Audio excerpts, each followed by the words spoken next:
The Jack Benny Program, presented by Lucky Strike. There's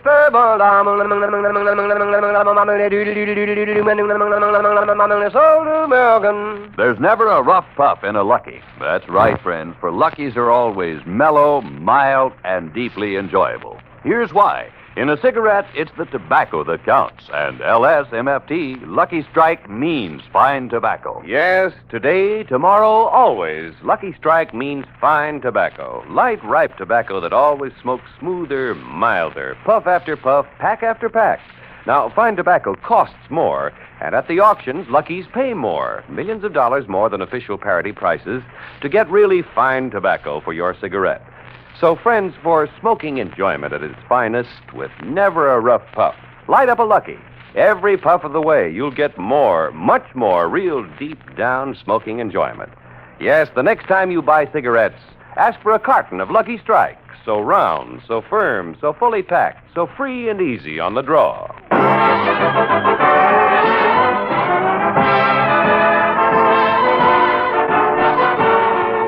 The Lucky Strike program starring Jack Benny with Mary Livingston, Phil Harris, Rochester, Dennis Day, the Sportsman's Quartet, and yours truly, Don Wilson.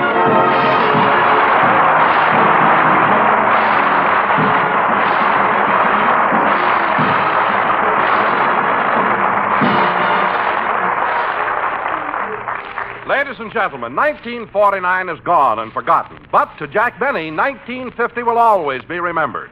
Because 1950 is what he paid for his new suit. And here he is, Jack Benny.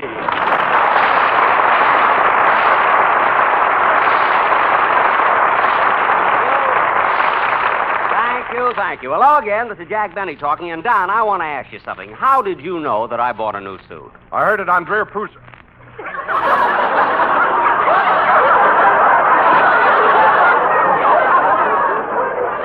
You heard it on what? Wait a minute. I want to hear this. You heard it on what? I heard it on Drew Pearson's broadcast. Ladies and gentlemen, he got the award for being the best announcer in the show.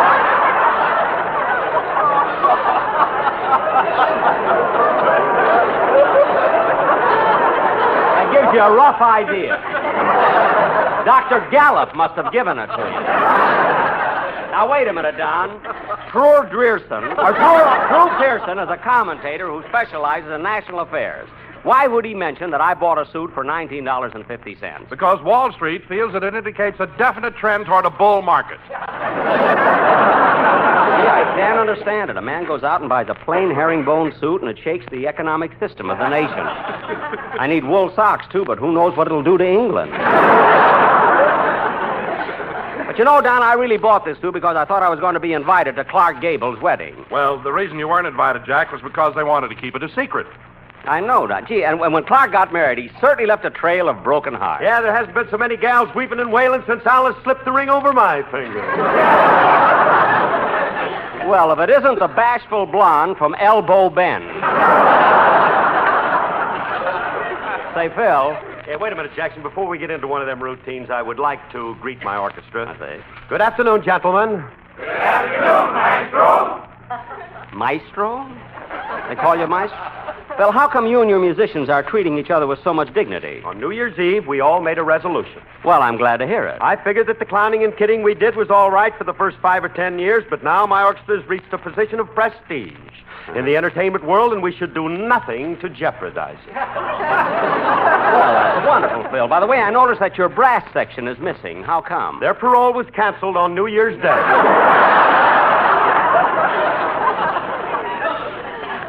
Well, I'm glad that 703896 is still with us. I like the way he sandpapers his fingers before he plays the piano.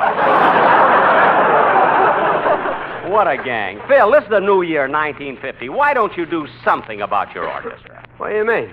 Well, just look at Remley sitting there on his stool, sound asleep, using his guitar for a pillow. Well, that ain't Frankie's fault, Jackson. It's not his fault. You know, you don't get much rest when you sleep under the sink, on the piano, or in a bathtub. Wait a minute, Phil. You mean Frankie sleeps in those kind of places? Look, Dad, he sleeps in the place he was when the bottle last ran dry. What? You know, when your knees buckle, you ain't always over a feather bed. I guess not, but you'd think... Oh, hello, Mary. Hello, Jack. I was just going Well, Jack, you're wearing that new suit you bought last Tuesday, aren't you? Yes, Mary. Wait a minute. How did you know I bought it last Tuesday? Truman had it in his message to Congress. Oh, yes. They booed the coat and cheered the pants. I remember that. What excitement. Say, Mary, I haven't seen you since the Rose Bowl game. That's right, Jack. There was some crowd out there, wasn't it, Mary? Oh, we didn't go to the game. We watched it on Jack's new television set. You mean Jack got a television set? Uh-huh. Well, don't tell me that tighter than springtime is finally loosened up. Oh, he didn't buy it. It came with his new suit.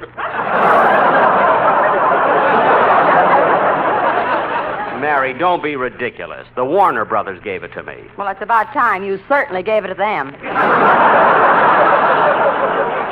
Yeah, now, kid, let's cut out this small talk because we got a very important show to do. Jack, is Fred Allen going to be on this program today? No, Mary. Alan will be with us next week. The train he was coming out on had to go through a sheep dip treatment at the border. They had to dip him twice. Tonight we're doing a very important play. It's an exciting mystery melodrama that takes place in a restaurant. Well, come on. Let's get this corny sketch over with. Huh? Dennis, you're late. So what? You want to make something out of it? What? You heard me, Clyde. You ain't wearing earmuffs. Dennis. Dennis. You make me sick. Now, look, kid. If you think you can come in Don't here... crowd me, son. For heaven's sake. Dennis, what's come over you? My New Year's resolution. Nobody's pushing me around anymore. That's telling him, Wormy. Yeah.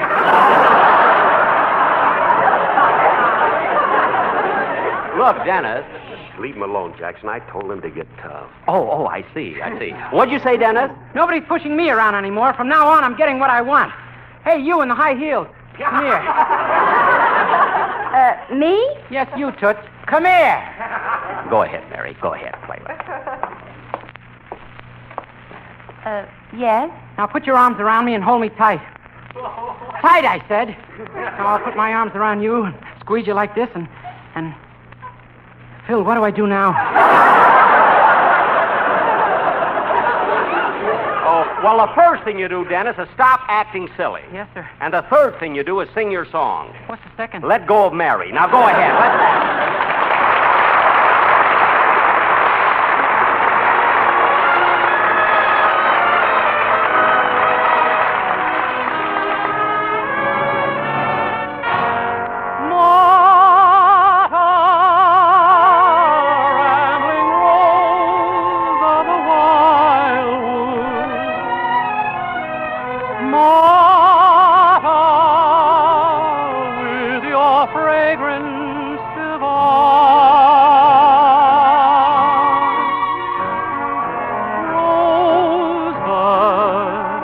Of the days of my childhood, watched you bloom in the wildwood, and I hope you'd be mine. Martha, now your eyes seem at twilight,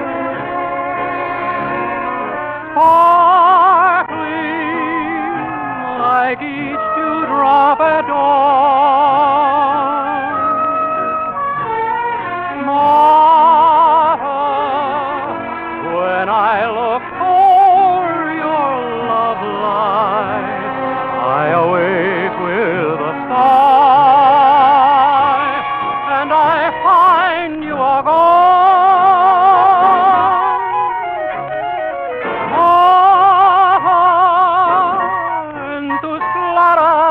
Be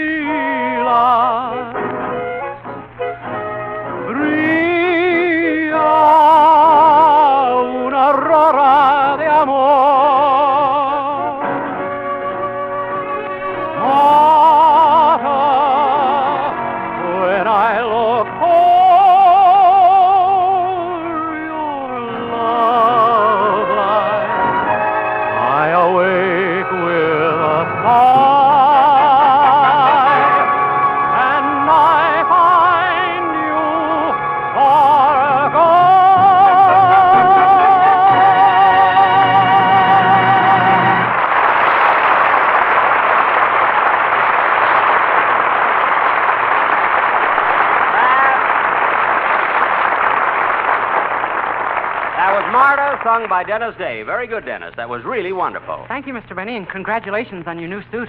Well, thank you, Dennis. How did you know I bought a new suit? It's in the lyrics of Don't Cry Joe.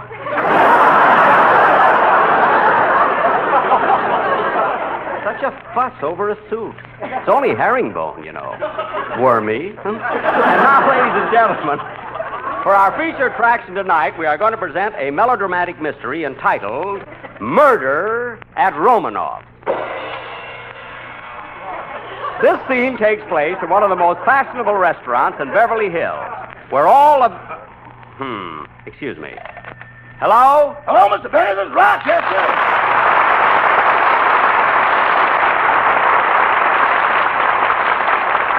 Rochester, I'm in the middle of the program. I know, boss, but this is very important. The man from the life insurance company was here about that policy you're taking out, and he asked me a lot of questions. Well, I hope you answer them right. Oh, I did. When he asked me your height, I said 5'10". Uh-huh. Your weight, 164. Uh-huh. Your age, 39. Uh-huh. We had quite a round table discussion on that one. Wait a minute, Rochester. Why should there be any question about my age? Oh, it wasn't the question. It was the answer we had trouble with. Oh. Well, I'll straighten that out when I see him. What other questions were there? Well, color of your eyes, blue. Uh-huh. Color of your hair, blonde. You told him I was a blonde? You must be. I got the red, brown, and black ones in the bandit.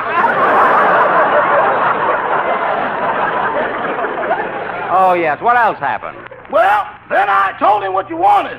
And he said that never in the history of the life insurance business has a policy been made out that way. Well, didn't you insist that I want it that way, Rochester? Yeah, but he told me no matter what you say, you can't be your own beneficiary.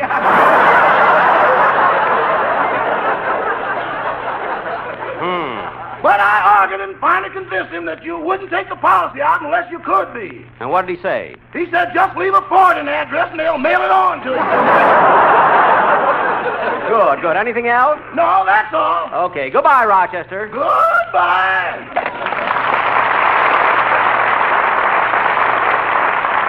All right, kids, let's not waste any more time. And now, ladies and gentlemen, for our feature attraction tonight, we bring you that melodramatic mystery entitled Murder at Romanoff's. Set the scene, Doc. Our play opens in the private office of Captain O'Benny of the Beverly Hills Police. Curtain music.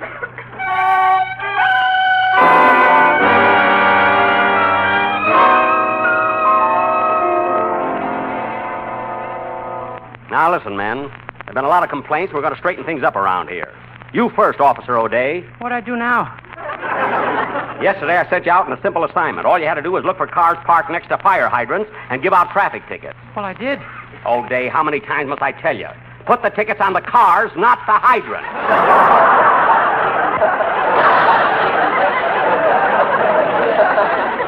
And you, O. Wilson, you haven't been attending to your duties either. I'm sorry, sir. Being sorry doesn't help. Remember, you're the only man on the police force who's a condemned murderer. Say, Chief, how come we have a murderer working with us? Well, on the day of his execution, he started ordering his last meal, and the state couldn't afford it. But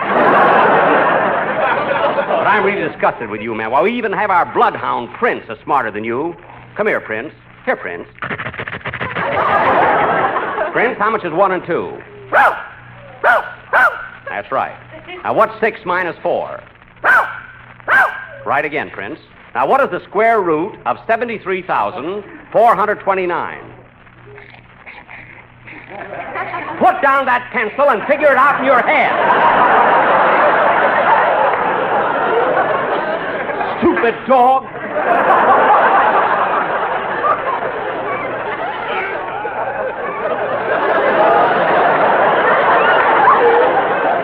Now, men, today I want... Hello, Beverly Hills Police, Captain O'Benny speaking. Hello, Captain. This is Mitzi LaRue. Mitzi LaHoo? Mitzi LaRue. Hello, Mitzi. How do you do?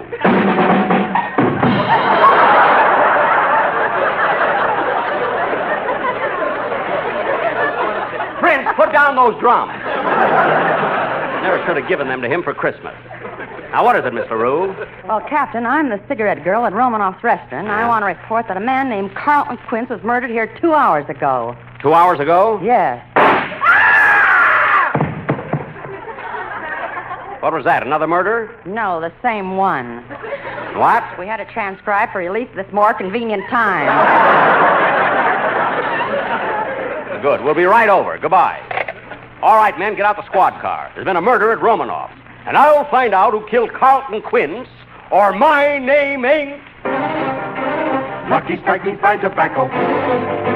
Rum and ferment, fully faxo. LSMC, LSMC. Everybody knows that Lucky Strike pays millions more for fine tobacco. Yes, sirree. Hey!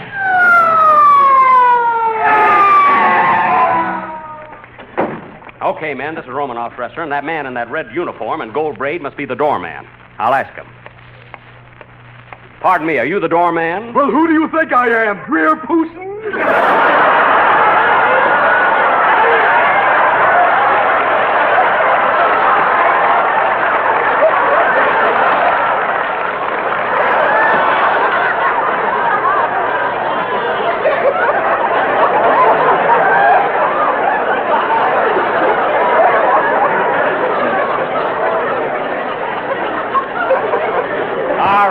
Stand aside and let me in. You can't get in here unless you have a reservation. A reservation?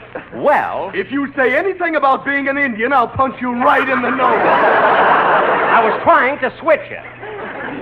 Now, look, there's been a murder committed in here. I'm Captain O'Benny, so stand aside while I... Doorman, what are you staring at? Ooh, a new suit.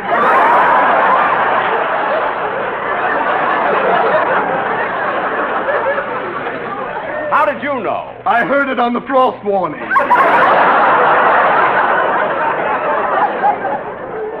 well, out of my way. Come on, man, let's go inside. I'm going to find the murder of Carlton Quince, or my name ain't... LSMC means fine and light and mild tobacco. Yes, sirree. Hey! Hey, Chief, this place is sure crowded with celebrities. Yeah, Drew, you mean you searched the premises. Now, I'm going to question some of these people. I think a little short guy over there is the owner of the place. Hey, you, what's your name? I am Prince Michael Romanoff.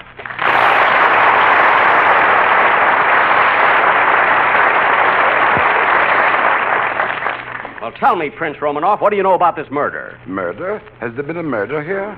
Yes, your cigarette girl called me and told me about it. Well, here she comes now. I'll ask her. Tell me, Mitzi, have we had a murder today? Yes.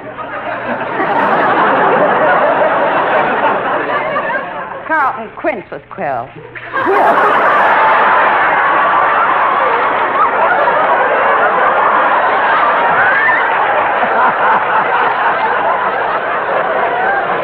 One lousy rehearsal.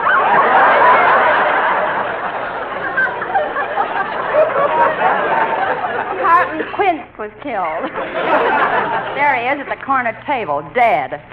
So he is. Strange, I didn't notice it before. Wait a minute, who are you trying to kid? Don't tell me you didn't notice him with all that blood on his shirt. I thought it was Bosch. Oh, yeah? Now, come clean, Romanoff. Did you kill Carlton Quince? It couldn't have been me, Captain. I wasn't even here when the murder was committed. Where were you? Having lunch at Simon's Drive-In.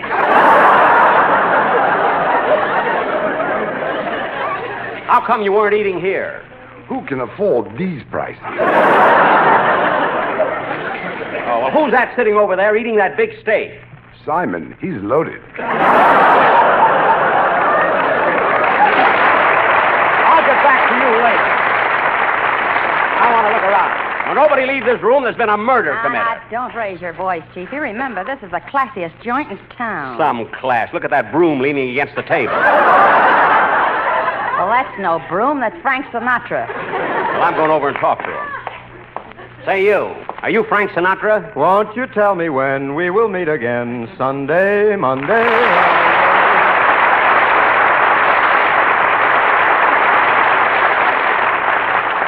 I'll be satisfied with you by my side. Oh, stop showing off. Quiet, O'Day. Where's O. Wilson? In the old kitchen. Where else? You go look for clues. Now, listen, Sinatra. What were you doing at the time of the murder? I was eating lunch. A likely story. What did you have? A raisin. One raisin for lunch? Boy, am I stuffed.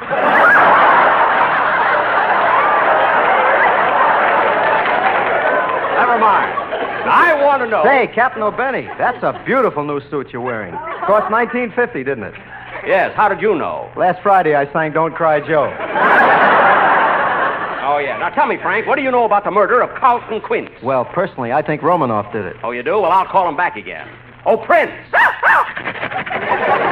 Not you, you stupid dog! Put down that pencil. If you haven't figured it out yet, forget it. Prince Michael, come here. Yes, Captain O'Benny. Sinatra thinks you're the man who murdered... Captain O'Benny. What is it, O'Day? Would you think a man is guilty if you saw him running around with a smoking gun in one hand, a blood-stained knife in the other, and he kept yelling, I did it, I did it, I did it! I did it! Well, of course that man is guilty. Well, if I see anyone like that, I'll arrest him.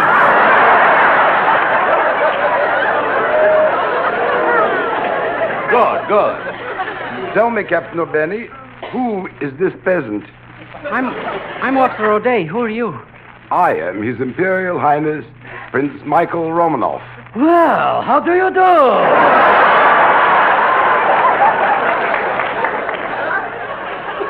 Cut that out, O'Day. I want to finish questioning Sinatra. Where did he go? Here I am, Captain O'Benny. You got to do something about this dog of yours.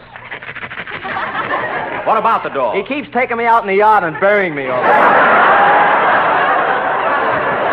Oh, come on now, doggy. Put me down. Yeah, put Frankie down. Stop beating his head against the floor. You teach a dog drums and he goes crazy.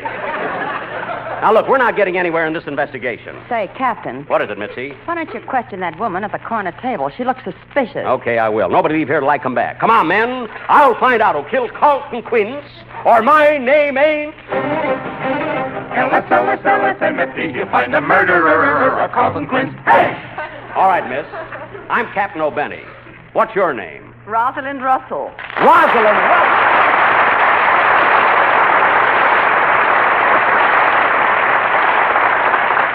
Now, wait a minute, Miss Russell. This is a restaurant. Who's applauding you? The waiters. I'm a heavy tipper. Well, I wouldn't know about that. Now, what were you doing at the time of the murder? Believe me, Captain O'Benny, I had nothing to do with the murder. Absolutely nothing. I was just sitting here eating my lunch. A likely story. What did you have for lunch? Well, I started off with tomato juice. No, it was prune juice. No, tomato juice. And then I had consommé. And then I had a filet mignon, medium rare, and potatoes. French fried potatoes. Do you hear me? French fried potatoes. Miss Russell, have you ever won the Academy Award? No, but I'm always in there punching.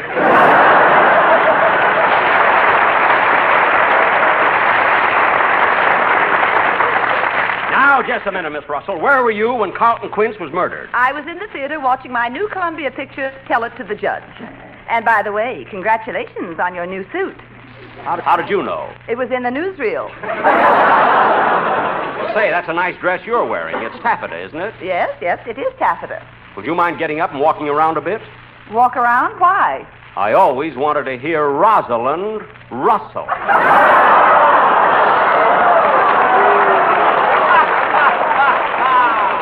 Please, I just had my lunch. Now, Miss Russell, what do you know about this murder? Nothing. Why don't you ask Gene Kelly over there? Gene Kelly? Oh, yes. I'll go over and talk to him. And I'll find out who killed Carlton Quince, or my name ain't... Ellis. Lucky strike. Hey! That was the lousiest thing I've ever heard in my life. You're... One rehearsal, that's all. You're Gene Kelly, aren't you?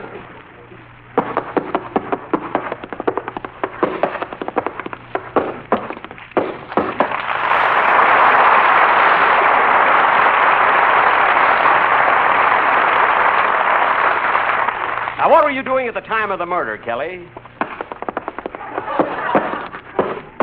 Now, come on, Kelly, talk. This is radio, not television. Okay, I'll talk. I thought you would.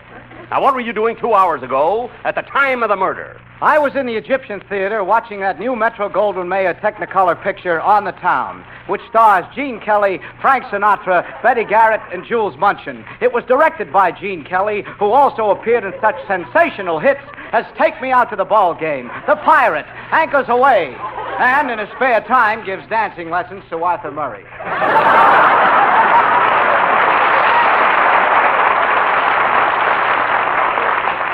I see. And what did you do after you left the theater? I rushed right over here. Why? I couldn't wait to see your new suit. How did you know I had a new suit? Well, while I was sitting in the Egyptian Theater watching that new Metro Goldwyn Mayer Technicolor picture On the Town, which stars Gene Kelly, Frank Sinatra, Betty Garrett, and Jules Munchin, and was directed by Gene Kelly, who also appeared in such sensational hits as Take Me Out to the Ball Game, The Pirate, Anchors Away. Yes? What was it you asked me? I asked you how you knew I had a new suit. Oh, yes. Well, while I was in the Egyptian Theater watching Never that mind! Now, look, Kelly, I'm going to find out who killed Carlton Quinn if it takes me clear into the middle of Amos and Andy.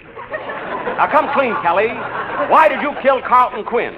I didn't do it. It was Mitzi LaRue. I didn't do it. It was Mike Romanoff. I didn't do it. It was Rosalind Russell. I didn't do it. Wait, Frankie, I haven't accused you yet. What's going on here anyway? Now, look, somebody in this room murdered Carlton Quince, and I'm going to find out who. I beg your pardon, but I have to go now. Huh? Who are you? Carlton Quince. Carlton Quince? Why, you're the murdered man. I know, but I have to go to rehearsal. They're killing me again tonight on the Whistler. On the Whisker program? Yes, would you hand me that napkin, please? The napkin? I want to wipe off this borscht. They're strangling me there. Oh, well, lots of luck. May I have your autograph? Certainly. Thank you. Music, please.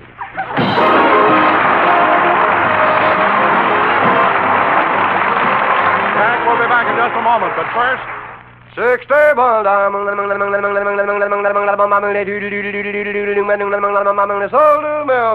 Friends, it's certainly true that when you smoke, you want smoothness, mildness, and deep down enjoyment. And that's precisely what you'll get with every Lucky Strike you light, because there's never a rough puff in a Lucky. Just think of that, friends. Luckies are always smooth, mild, and mellow, every puff of the way. For you see, it takes fine tobacco to make a fine cigarette. And LSMFT, Lucky Strike, means fine tobacco. Now, fine tobacco costs more, and Luckies pay more. That's right. Luckies pay millions of dollars more than official parity prices to get ripe, mellow tobacco for your Lucky Strike. Just listen for a moment to what the tobacco experts say about the kind of leaf Lucky Strike buys. Take Mr. L. Garland Griffin, a tobacco auctioneer from Clarksville, Virginia, who recently said, "All in all, I've sold over 100 million pounds of tobacco. And season after season, I've seen Lucky Strike buy fine tobacco. Prime, ripe leaf. The kind of tobacco for downright good smoking. I've smoked Luckies regularly for 14 years. Now, there's a tip for you, friends, from a man who really knows tobacco. So for your own deep-down smoking enjoyment, light up a Lucky. You'll agree with the tobacco experts, with the millions who choose Luckies for a finer, milder, smoother smoke. Yes, puff after puff, pack after pack. There's never a rough puff in a Lucky. Good reason to make your next carton Lucky Strike. All right, men, we're on our way back to the station. I better make a report. Calling all cars, Captain O'Benny. The Romanoff murder mystery has been solved, thanks to Michael Romanoff, Frank Sinatra, Rosalind Russell, and Gene Kelly. That is all. Headquarters, you got anything to report? Yes, Chief. Something just came in on a teletype. What is it? It says Fred Allen will be the guest star on a Jack Benny program next week. That'll really be murder. Hey, we're supposed to make a right turn to the police station. You turned left, you stupid dog. How he ever got his driver's license, I'll never know. Be sure to hear Dennis Day and A Day in the Life of Dennis Day. Stay tuned for the Amos and Andy Show, which follows immediately. This is CBS, the Columbia Broadcasting System.